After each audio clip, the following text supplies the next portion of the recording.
নমস্কার দর্শক বন্ধুদের এবং বড়দের আমাদের প্রণাম নিয়ে শুরু করছি আজকে এই ব্লগটা আস্তে আস্তে অনেকটাই রাত হয়ে গেল, যদি আজকে কাজকর্মের জন্য আজকে খুব বিজি থাকার জন্য ব্লগটা আসতে সত্যিই দেরি হয়ে গেছে। হয়তো যতক্ষণে ব্লগটা আমার দর্শক বন্ধুরা দেখবে ততক্ষণে হয়তো অলরেডি দুটো, মানে কি বলবো, দুটো আই ক্যাচিং ম্যাচ, মানে বলতে পারো যে ইউরো কাপের ফাইনাল আর কোপা আমেরিকার ফাইনাল ততক্ষণে শেষ এবং ফলাফলও সবার জানা হয়ে যাবে। কিন্তু তবুও মানে আমি কি বলবো, যে অনেকটা রাত হয়ে গেল, আজকে আমি না এসে পারলাম না। তো একদিকে আছি মানে টুর্নামেন্টের সব থেকে সেরা এবং আগুনে ফর্মের টিম স্পেন, এবং অপরদিকে আছে অন্যতম সেরা টিম গেমের নিদর্শন রেখে এবং লড়াকু মানসিকতার নিদর্শন রেখে এবারে ওঠা ইংল্যান্ড। স্পেন তো এবারে আমি তো দেখলাম সুপারস্টারের যদিও ছড়াছড়ি, কিন্তু মানে ভবিষ্যৎ সুপারস্টার আর দুজনকে তো তুলে রেখেই দিয়েছে স্পেন। আমি তাদের নামটা একটু পরেই আসছি। আর ইংল্যান্ড কিন্তু এবারে দেখিয়েছে যে নাম হিসেবে নয়, তারা কিন্তু এবারে একটা টিম হিসেবে খেলতে সক্ষম হয়েছে। শুধু তাই নয়, প্রথম টিমে হ্যারি কেনের মতন এবং বেলিংহামের মতন প্লেয়ারকে বসিয়েও তারা এমন একটা জুটি গড়ে তুলতে পেরেছে। তারা সেই যে দুই কিংবদন্তি প্লেয়ারের নাম আমি এই মোমেন্টে কিংবদন্তিই বলবো ইংল্যান্ডের হয়ে, তাদের জায়গাটা সমানভাবে পরিপূরণ করতে সক্ষম হয়েছে। সেই জন্যই আজকে ইংল্যান্ডকে আমরা ইউরো কাপের ফাইনালে আমরা দেখতে পাচ্ছি। যদি বলেন যে ইংল্যান্ডের মূল মন্ত্র কি ফাইনালে ওঠা, যাকে অনেক বিশেষজ্ঞরাই কিন্তু এবারে ফাইনালে হয়তো কন্টেন্ডার হিসেবে ধরেনি, কিন্তু আমি মনে করি ইংল্যান্ডের মূল মন্ত্র একটাই, সেটা হচ্ছে অনলি টিম গেম।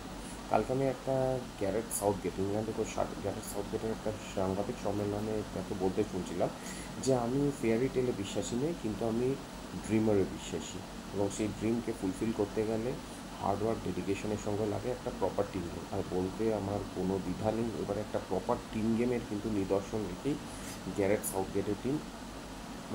সাউথগেটের প্রশিক্ষণাধীনে ইংল্যান্ড এবারে ফাইনালে উঠতে সক্ষম হয়েছে।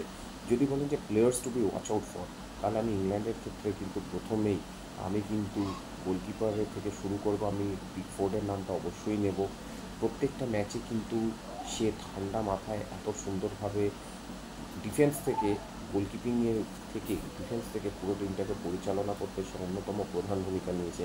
তারপরে যদি বলি ডিফেন্সে কাইল ওয়াকার থেকে শুরু করে সাকা থেকে শুরু করে মিডফিল্ডের ড্যানিয়েল রিস থেকে তাদের নামটাও কিন্তু আমি কোনোভাবে বলতে পারবো না, মানে ভুলতে পারবো না, ছোটো করার ব্যাপারে নেই।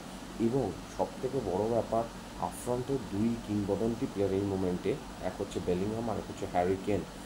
তাদের তো মানে কি বলবো, তারা বারবার করে প্রমাণ করেছে যে তারা কেন বিশ্ব ফুটবলের অন্যতম সেরা নাম, এবং বিশেষ করে বেলিংহাম অন্যতম উঠতি তারকার মধ্যে একজন। এবং আরেক আরেকটা জুটি যাদের কথা আমি একটু আগে বলছিলাম, যাদের অনেক সময় আমি দেখেছি বেলিংহাম বা হ্যারিকেন বসে গেলেও তারা কিন্তু তার থেকে অনেক বেশি ভয়ঙ্কর হয়ে যখন সেকেন্ড হাফে নামছে বিপক্ষকে অনেক বড় সমস্যায় ফেলে দিতে বাধ্য করছে এবং একটা চ্যালেঞ্জের সম্মুখীন হতে হচ্ছে। তাদের দুজনের নাম হচ্ছে, একজনের নাম হচ্ছে পামার, আরেকজনের নাম হচ্ছে ওয়াটকিন্স। তো ইংল্যান্ডের ক্ষেত্রে কিন্তু এই ফাইনালে ওঠাটা মোটেই কোনো অঘটন নয়, বরং তারা বলবো একটা প্রপার টিম গেমের নিদর্শন। এবার আমি যদি স্পেনের কথা বলি, স্পেনের ক্ষেত্রে তো আর আমি কী বলবো। স্পেনের আমি স্পেনের এইবারে যে খেলাটা দেখলাম, মানে আমার মতন অনেকেই আছে যে স্পেনের এইবারের খেলাটার সঙ্গে কিন্তু একটা অন্য রকমের মিশ্রণ খুঁজে পেয়েছে। তারা কিন্তু টিপিক্যাল সেই টিকি টাকা ফুটবল নেয়, যে টিকি টাকা ফুটবলে বিশ্ব ফুটবলকে আগের দশক 2010 থেকে 5-6 বছর অবধি মোহিত করে রেখেছিল, সেই টিকি টাকার সঙ্গে তার সঙ্গে পাসিং ফুটবল একটা দুরন্ত মিশ্রণ। এবং তার সাথে কয়েকটা তরুণ তুর্কি ছেলে, তরুণ তুর্কি, যারা কিন্তু মুহূর্তের মধ্যে খেলার গতি প্রকৃতি ঘুরিয়ে দিচ্ছে। সেই তরুণ তুর্কি দুটোর নাম থেকে শুনবেন, একজনের নাম বলবো লামিন ইয়ামাল, আরেকজনের নাম বলবো ড্যানি ওলোমো। সেই ড্যানি ওলোমো, যার জন্য ভারতীয় মুদ্রা 20,000 কোটি টাকা ফিফাকে ক্ষতিপূরণ দিয়ে স্পেন কিন্তু তাকে খেলাচ্ছে, এবং নামের প্রতি কেন সুবিচার করছে সেটা তো ফ্রান্সের সঙ্গে আমরা সেমিফাইনালেই দেখেছি। মানে players to be watch out. একদিকে ইয়ামাল আর একদিকে ওলোমো, যদি বক্সের মধ্যে তারা বল পায় আর বক্সের বাইরে এবং কাট করে, এবং তাদের দুরন্ত কাট এবং ক্ষিপ্র গতি, কী বলবো, মানে অভাবনীয়। ওলোমোকে তো আমার যেটা মনে হয়, স্পেশালি ওলোমোকে আমার মনে হয়, জানি না, আমার সঙ্গে অনেকে তর্ক করতে পারেন, অবশ্যই আমি যে দুজনের নাম বলবো তারা বছরের পর বছর মানে একসঙ্গে 20-22 বছর ধরে তারা বিশ্ব ফুটবলকে এখনও আজকের দিনেও তারা নিজের বিশ্বসেরা হয়ে প্রতিষ্ঠা করে গেছে। কিন্তু আমি তাদের মধ্যে আমি একটা অদ্ভুত ধরনের মিশ্রণ দেখতে পাই ওলোমোর মধ্যে। একটা হলো গিয়ে বল প্লেয়িং হিসেবে লিওনেল মেসির ছোঁয়া, এবং যদি বলেন যে বল নিয়ে এগিয়ে গিয়ে শট মারার ক্ষেত্রে ক্রিশ্চিয়ানো রোনাল্ডো। একটা অদ্ভুত সংমিশ্রণ আমার কিন্তু কেন না মনে হয়, হয়তো আমি বেশি বাড়াবাড়ি করে বলে ফেললাম, হয়তো অনেক দর্শক বন্ধু আমাকে এমনি বলতে পারেন তা সত্ত্বেও। এছাড়া তো আমি মিডফিল্ডে সিমনের নাম বলবো, লুইস পেনা, এবং ডিফেন্সে কুকুরেল্লার নাম, তার কথা তো আমি না বললেই নয়। এবং যদি আমি যদি আমি যদি আমি যদি অবশ্যই যদি গোলকিপারের কথা বলি, তাহলে সিমনের নামটা কিন্তু আমার না বললেই নয়। ঠিক আছে, সরি, গোলকিপার সিমন, সে কিন্তু বহুবার একা নিজের হাতে নিশ্চিত দুর্গ পতন প্রতিরোধ করেছে, মানে গোল লাইন সেভ করে এবং গোলকিপিংয়ে একটা অনবদ্য ভূমিকা পালন করেছে। এবং এছাড়াও আপফ্রন্টে আরও দুখানা প্লেয়ার, মানে দুখানা মেন স্ট্রাইকার, উইলিয়ামস এবং অবশ্যই স্পেনের বর্ষিয়ান স্ট্রাইকার এবং অন্যতম সফল স্ট্রাইকার আলভারো মোরাতা, তার কথা কিন্তু আমরা ভুলে গেলে চলবে না। আমরা সবাই ইয়ামাল বা ওলোমোর দিকে যতই আমরা মোহিত হয়ে থাকি না কেন, এটাও কিন্তু মানতে হবে এই দুটো প্লেয়ার এবার কিন্তু মোরাতার কিছুটা নিষ্প্রভ থাকাটাকে কোন দিক থেকে যেন সবাইকে ভুলিয়ে দিয়েছে। এটা মানতেই হবে, এটা অস্বীকার করার কোনো জায়গা নেই। যাই হোক, আমরা কিন্তু তাহলে খুব শিগগিরই একটু বাদেই শুরু হওয়া একটা হাড্ডাহাড্ডি ম্যাচ এবং একটা অনবদ্য ফাইনালের অপেক্ষায় রইলাম, এবং দর্শক বন্ধুরা একটা উপভোগ্য ফাইনালের জন্য আর একটু পরেই টিভি স্ক্রিনে এবং যে যার মোবাইল স্ক্রিনে বসে যাবে। এবং এই খেলাটা শেষ হলেই 6:30টার সময় আপামোর আর্জেন্টিনা ফ্যানেরা কিন্তু তারা কিন্তু আমি এইটুকুন বিশ্বাস তারা রাত জাগবে না। 6:30 থেকে শুরু হবে কোপা আমেরিকার ফাইনাল, এবং অপরদিকে প্রতিপক্ষকে না কলম্বিয়া। যদিও কিন্তু কলম্বিয়াকে আমি প্রতিপক্ষ হিসেবে কখনও কিন্তু ছোট বলবো না, কারণ এই জন্যই বলবো না, একটা কোপা আমেরিকা টুর্নামেন্টের ফাইনালে ওঠা আমি বলবো it's not a matter of joke. এবং কলম্বিয়া বরাবরই কিন্তু একখানা অন্যতম সেরা টিমের মধ্যে একটা পড়ে, হয়তো মানে হেভিওয়েট টিমের মধ্যে না হলেও তারা কিন্তু নিজেদের দিনে অনেক বড় বড় প্রতিপক্ষকে পরাস্ত করার সেই ক্ষমতা রাখে। যদি বলেন যে players to be watch out আর্জেন্টিনার ক্ষেত্রে, তো আর্জেন্টিনার ক্ষেত্রে 11টা প্লেয়ার এবং তাদের রিজার্ভ বেঞ্চও players to be watch out. তবু তার মধ্যে অবশ্যই আমি গোলকিপার মার্টিনেজ আর হেলেমটেনের কথা তো আমি আর কী বলবো, এটাকে তো মানে ওখানে আমি বলে না, সারা বিশ্বেরই কাছে players to be watch out for.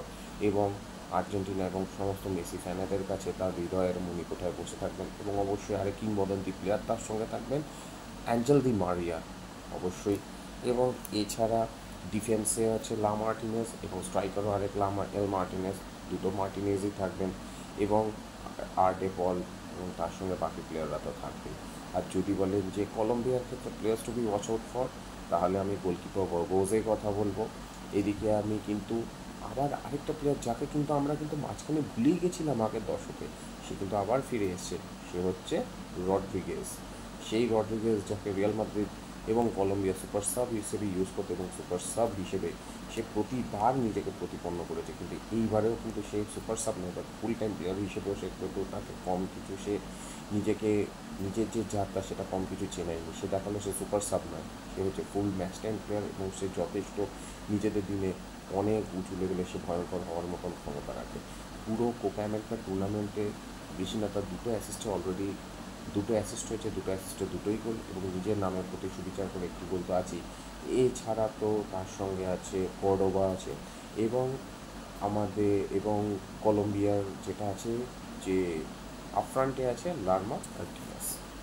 তো কোপা আমেরিকাতেও আমরা আরেকটা তুল্যমূল্য লড়াইয়ের অপেক্ষায় থাকবো, এবং আর্জেন্টিনাবাসী তো থাকবেই, মানে অপেক্ষায় থাকবে।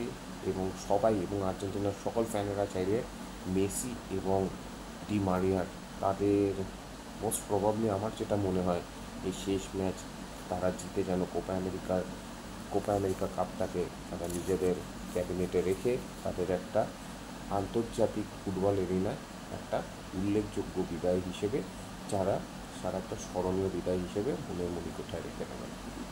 যাই হোক, এই হলো গিয়ে আপাতত ইন্টারন্যাশনাল ফুটবল স্পোর্টস নিয়ে। এবার আসি আমরা থাক, আজকে আর এত রাতে আর আমার মনে হয় না যে দর্শক বন্ধুরা মনে হয় না যে সকালবেলায় তারা এখন শুনতে খুব একটা আগ্রহী হবে কি? যদি আগ্রহী হয় তাহলে অবশ্যই একবার কমেন্টস করে জানিও এবং ভিডিওটা কেমন লাগে জানিও, এবং দর্শক বন্ধুদের ভালো লাগবে বেশি করে লাইক করো, শেয়ার করো, সাবস্ক্রাইব করো। এবং কালকে আসছি details football news, cricket news এবং তার সাথে টেনিস নিউজ নিয়ে। যাই হোক, স্টে টিউন, আপডেটেড থেকো আর সাপোর্ট করে এগিয়ে নিয়ে চলো, যাতে আগামী দিনে তোমাদেরকে আরও আমি আপডেটেড স্পোর্টস নিউজ এবং তোমাদেরকে খুব সুন্দর সুন্দর প্রেজেন্টেশনের সঙ্গে আমি যাতে তোমাদের কাছে ফিরে আসতে পারি। চললাম, শুভরাত্রি, টাটা।